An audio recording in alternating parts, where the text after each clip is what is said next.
Hi you guys. The book that I have chosen today to review is a book that I am very crazy about right now. And I know that to choose a book that I am so much of a fan right now, it's probably not very objective. It's not a very good idea, I know. But I'm gonna ask you to bear with me because this is my first video and this is a book that I kind of I'm so in love with at the moment that I really want my first video to be about it. So, just I'm gonna try to be objective. I'm gonna try to be objective. I'm gonna try to say the things that I liked about it, and I'm also gonna try to say the things that I didn't like about it because nothing is perfect. Although if perfection did exist, this would probably be it. And I am talking about A Game of Thrones from George R. R. Martin. And I'm gonna tell you a little story of how I first learned about this series. I was actually in college by one of my classmates. She kept on she was actually raving about this book. She was going crazy. She was like, Stephanie, you need to read this book. This book is so good. Her name is Layla, by the way. You need to read this book. This is the best series since Harry Potter.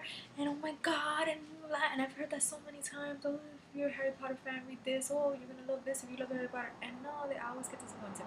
So I didn't actually take her up on the offer, and I did not borrow the book from her, and I also did not purchase the book because I was not interested. And when I heard about the name, like A Game of Thrones, that kind of turned me off because I don't really usually like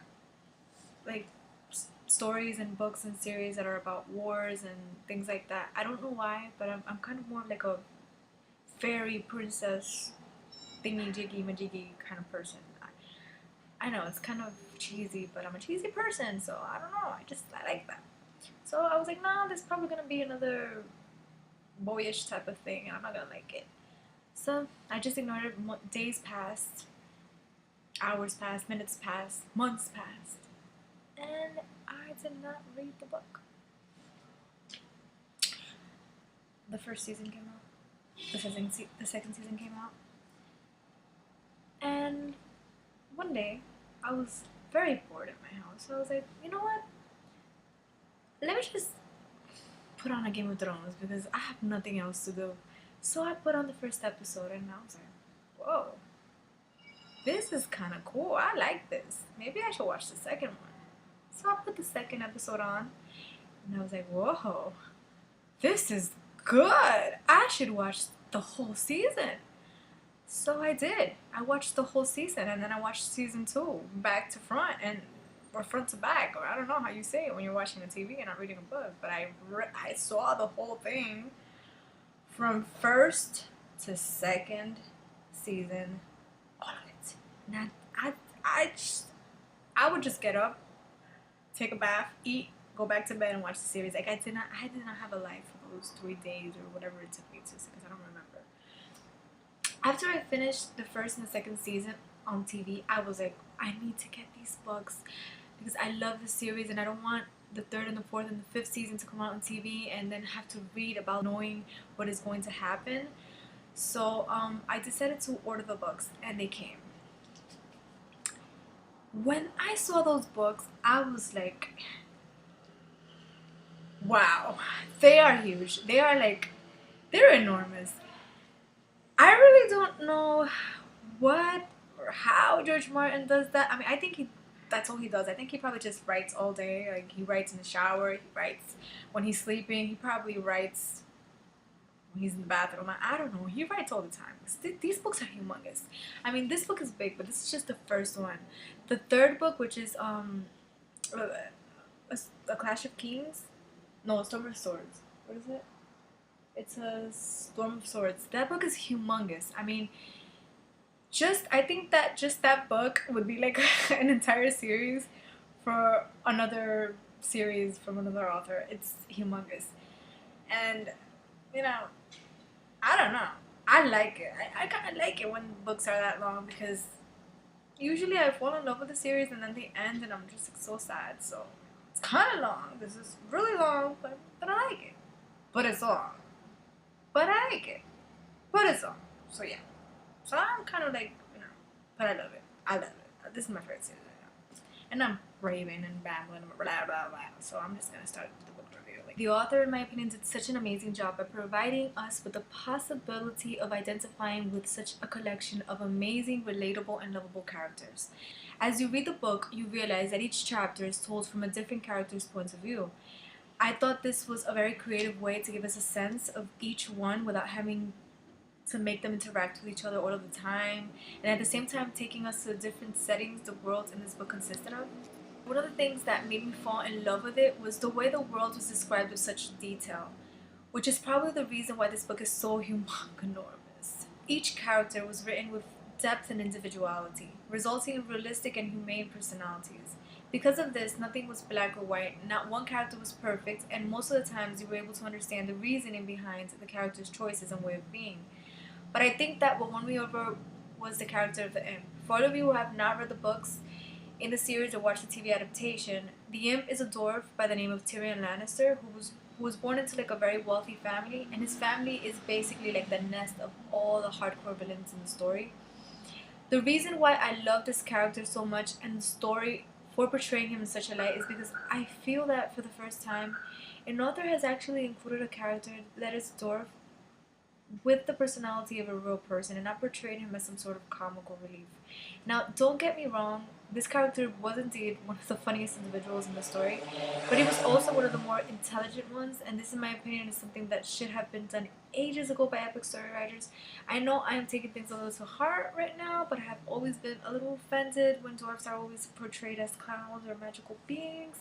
They are people, they exist in the world, and they should be given the opportunity to be part of our lives, whether it be in a movie or in a book, in a normal way. I just loved Tyrion Lannister, and I loved what Martin did with him in this book. The plot in this book was also absolutely amazing. It was very unpredictable. I have read so many fantasy novels that most of the times I can predict what is going to happen, but with this series, I have not been able to do that. And for this, I thank you, George R. Martin, for leaving me wanting for more, for being such an amazing writer, and proving that even by killing two of my favorite characters, which were Drogo and Ned Stark, you still found a way to make me continue wanting to read the series. For creating Arya, who was so kick-ass, I just want to get a sword and stick him with a pointy end. For creating Daenerys Targaryen and showing us the amazing development of a beautiful princess and damsel in distress into an awesome and fearsome female leading dragon-riding goddess. You have awoken the dragon in me. I love you, George R. R. Martin. And because of this amazing connection I know that we both share with each other, I know you will grant me this favor, which is the only thing I'll ever ask of you, my love. Please kill Sansa. She is annoying. Thank you. So even though I wish I could just say I loved everything about this book, which I did, I always try to be objective. So I'm going to name one thing that I wish would have been different, but this in no way changes my love for this series because it was the bomb.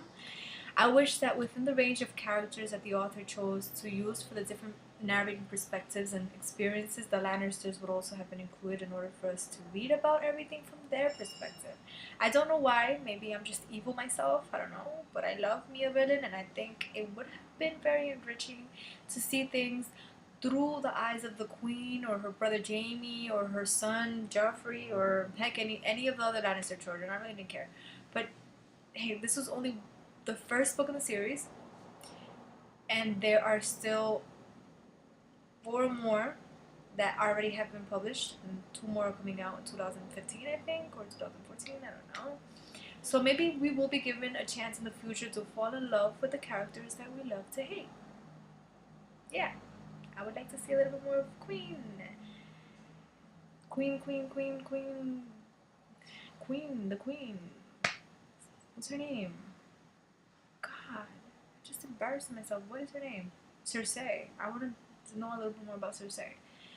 And, I also, I want to get this off my chest. Because I want to make a prediction about this book. It's something that's kind of been tugging at me, and I don't know if I'm the only one who thinks this or if I'm wrong, or probably I'm going to be wrong because of the unpredictability of this amazing, brilliant work of art. I probably am wrong. But nevertheless, I'm going to say it. And here goes. I don't know about you guys, but I have this feeling in the gut of my stomach that Ned Stark, who I loved and I still think is perfect, is not capable and was not capable and would never be capable of cheating on his wife. I mean, seriously, you guys, it's Ned Stark we're talking about. I believe that Ned Stark actually was fulfilling his sister's dying wish, you know, the sister that was supposed to marry Robert Baratheon before she was raped and she died. She was raped by one of the Targaryens, I think it was the king or the king's son.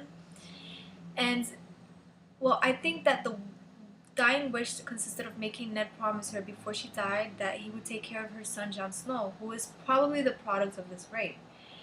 And because she knew how Robert would most likely react, because we all know how Robert had, because he's dead, he had a very, very, very, very, very, very bad temper. She probably knew that he would probably want to seek revenge and kill the baby, so she made Ned promise her he would protect him.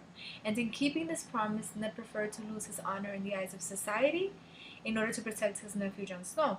This idea came to me because a couple of times in the story, I remember that Ned kept remembering his sister's dying words, promise me, Ned, promise me. So I was like, you know, maybe, just maybe, that kid isn't even his. It just, I don't know, there's something about Ned Stark's personality and the concept of him cheating on his wife that to me doesn't mesh well together. And I don't think that he cheated on his wife. I think that I don't know. I think Jon Snow. There's more to Jon. Obviously, there is more to Jon Snow, but I think that there's something about Jon Snow that we're probably not expecting. Sorry, that they were probably not expecting, and I think that is probably it. I think that he is not Ned Stark's. He was not Ned Stark's son, and when um Ned Stark's wife, what was her name? God, I forget the names of the characters always. Unless they're my favorite ones.